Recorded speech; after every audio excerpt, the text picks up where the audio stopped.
That night at the Academy Awards looked normal. Glamour, big names, one winner after another walking up to the stage. The room felt warm and playful, with jokes landing and people laughing along. Then, in a split second, everything went silent. A slap landed on Chris Rock's face, the comedian reading out nominees. The person who did it was Will Smith, an actor who was also winning one of the biggest awards that same night. But if we want to understand that moment, we have to look at what led up to it, because that 1 second didn't come out of nowhere. And it didn't just shock the room, it threatened the image and the success Will Smith had built for decades.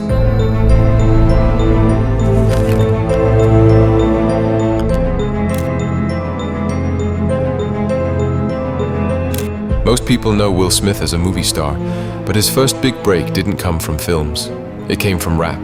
In the late 1980s, he performed under the name The Fresh Prince, teaming up with DJ Jazzy Jeff. Their style was light, funny, and easy to enjoy, even for people who weren't deep into hip-hop. In 1988, the duo released Parents Just Don't Understand. The song blew up. Then, in 1989, it won a Grammy Award, one of the biggest prizes in music. That detail matters because at the time, rap still wasn't treated like mainstream music by the biggest institutions. When the Grammys introduced a rap category in 1989, the winner announcement didn't even make it into the main televised broadcast. The decision sparked backlash, and several rap artists protested, including DJ Jazzy Jeff and the Fresh Prince himself. So that win became a symbol. It wasn't just a trophy. People remember it as one of the early moments when rap started getting real recognition from the mainstream music industry. From there, Will's image took shape fast. He looked like the kind of entertainer almost everyone could accept, funny, approachable, and not built on controversy. Then, on September 10th, 1990, he took a bigger step. He entered television through NBC's sitcom, The Fresh Prince of Bel-Air.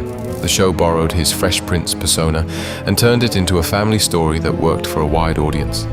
Through the 1990s, the series became a pop culture landmark. Many scenes from the show are still remembered and replayed today. The Fresh Prince of Bel-Air ran for 6 seasons and ended on May 20th, 1996. During its run, Will earned 2 Golden Globe nominations, and he also took on a role behind the scenes as part of the production team. This period locked in his public image, friendly, funny, and easy to root for. And while that image was growing stronger on TV, Will started looking towards something bigger.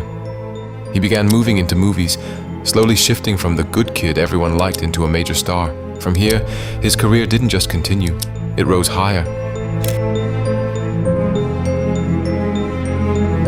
After becoming a household name on TV, Will stepped onto the big screen, and the timing couldn't have been better. In 1996, Independence Day exploded in theaters, pulling in about $817.4 million worldwide. Overnight, Will wasn't just the sitcom guy anymore. He looked like a real box office draw. A year later, Men in Black proved it wasn't a fluke, earning around $589.4 million globally. After those 2 films, the public started to see Will Smith as the face of major blockbusters. But Will didn't want to be boxed into action and comedy forever. He began widening his range, taking on roles that demanded more emotional weight. When he played Muhammad Ali in Ali, he earned an Oscar nomination for Best Actor. Then, The Pursuit of Happiness brought him another Best Actor nomination. 2 nominations like that changed the way people talked about him. Not just a crowd pleaser, but an actor who could carry real feeling on screen. And here's the catch. When someone reaches that level, the room to make a mistake gets smaller. Once the public starts treating you like a role model, even one wrong move can look huge. It also wasn't only about Will anymore. His family life with Jada Pinkett Smith and their 2 kids was constantly under a camera lens. The line between what was private and what was public started to fade. Things that should have stayed inside a home slowly turned into content for headlines and for audiences. At the peak of Will's career, The spotlight didn't stay on his movies. It slowly moved into his home. Jaden had been in front of the public since he was a kid, including The Pursuit of Happiness in 2006. One of those moments that made people see the Smith family as the full package. Successful, close, and set up for a long run. In 2010, Jaden led the Karate Kid remake, and the film did big numbers, around $359 million worldwide.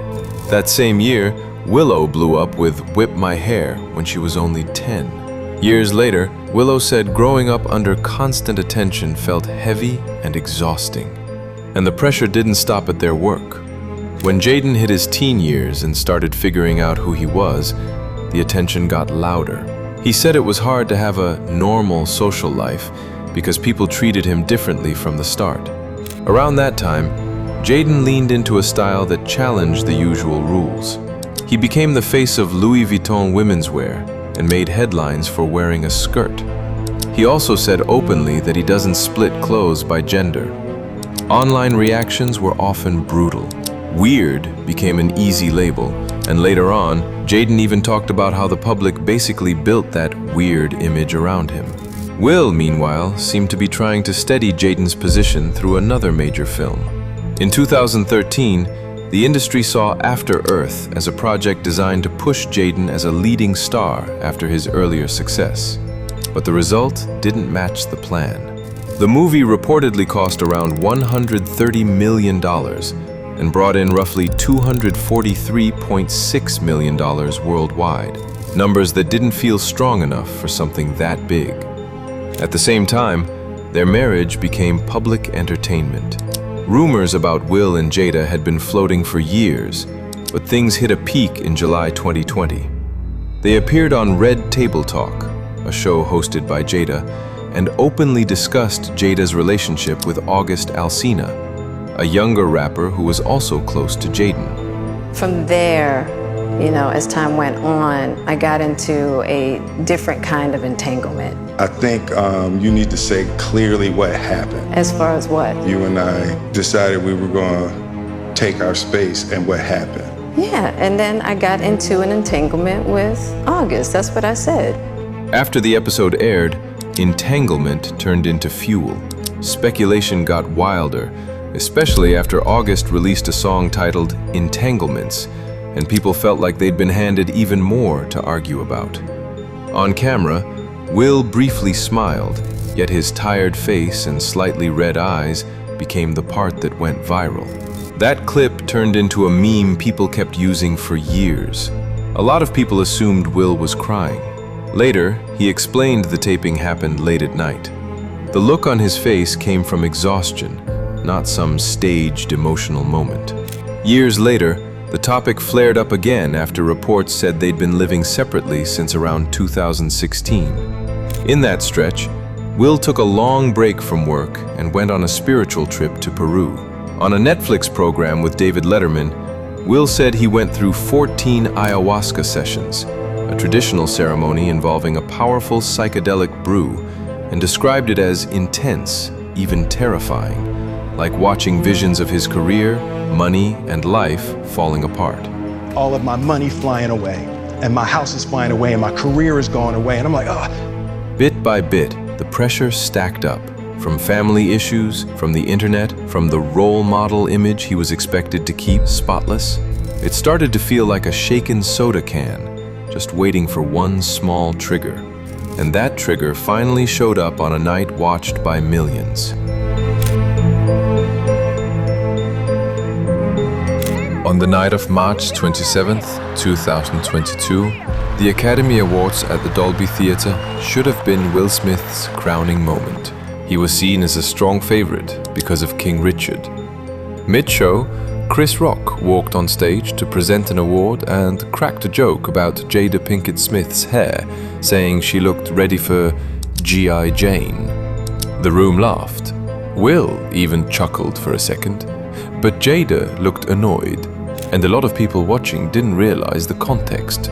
Jada had spoken publicly about alopecia, a medical condition that can cause hair loss and thinning. Moments later, Will stepped onto the stage, slapped Chris Rock, then walked back to his seat and shouted from the crowd, "Keep my wife's name out your f***ing mouth!" For a beat, it felt like the whole theater stopped breathing. Nobody knew what they were watching. Was it planned or was it completely real? The irony hit hard about 45 minutes later. Will was called back up to accept Best Actor. In his speech, he apologized to the Academy and the other nominees, but he didn't apologize to Chris Rock at that moment. That slap became the headline of the night. It swallowed the Oscars whole, overshadowing other winners and everything else that happened on that stage. The Los Angeles Police Department later said Chris Rock declined to file a report at the time, even though police were ready to follow up if he wanted. But the fallout still came, step by step. On April 1st, 2022, Will resigned from the Academy, giving up his membership, including Oscar voting rights. A week later, on April 8th, 2022, the Academy banned him from attending the Oscars and all Academy events for 10 years, in person or virtually. Reports said the decision letter was signed by Academy President David Rubin and CEO Dawn Hudson. After the slap at the Oscars, Will Smith seemed to realize that sometimes the safest move is to go quiet. A big name can fade, but a big scandal tends to stick. So after Oscar night in 2022, he basically took a step back from the spotlight. On July 29th, 2022, Will posted a calmer, more direct apology video. Chris, I apologize to you. My behavior was unacceptable, and I'm here whenever you're ready to talk. After that, Will kept his head down. You didn't see him doing long interviews or talking too much in public, almost like he was waiting for the heat to die down before making his next move. And when he did move, he chose something familiar. A franchise people already knew with an audience already built in. That's where Bad Boys Ride or Die came in. Released in June 2024, the film became a test. Would people still buy a ticket to see Will on a big screen? The results were solid. Strong opening numbers and global earnings that crossed into the hundreds of millions. But staying relevant today isn't only about movies.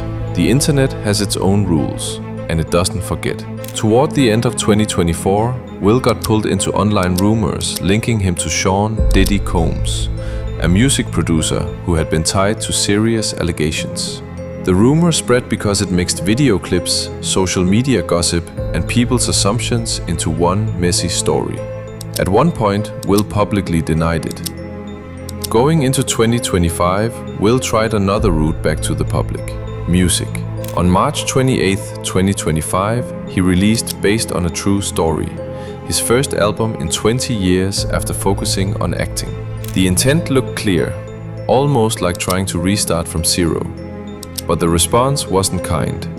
Reports said it didn't hit hard on the charts, and online criticism kept circling back to the Oscars incident in 2022.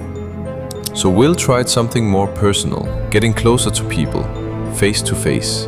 On June 11th, 2025, he showed up for a streak performance with DJ AG at King's Cross Station. People filmed it, posted it, and the moment went viral. The problem was, a lot of viewers focused on the wrong thing. Instead of paying attention to the music, the internet talked about how the crowd didn't react. The clip turned into another round of jokes, like he was trying too hard to force his way back into entertainment. Of course, Will still has fans all over the world. His tours still made money, and plenty of people still enjoy him as a rapper. But in August 2025, he posted a tour video that got accused of using AI to make the crowd look more hyped than it really was. People claimed they noticed strange details, and it turned into another online argument, another punchline.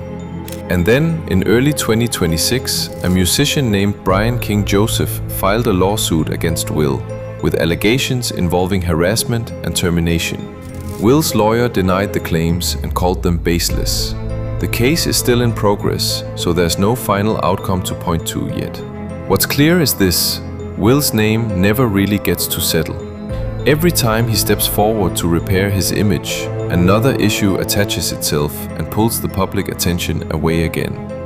And for a lot of people, the Oscars 2022 moment still feels like the breaking point. Because being offended is human, but hitting someone isn't automatic. Hitting is a choice.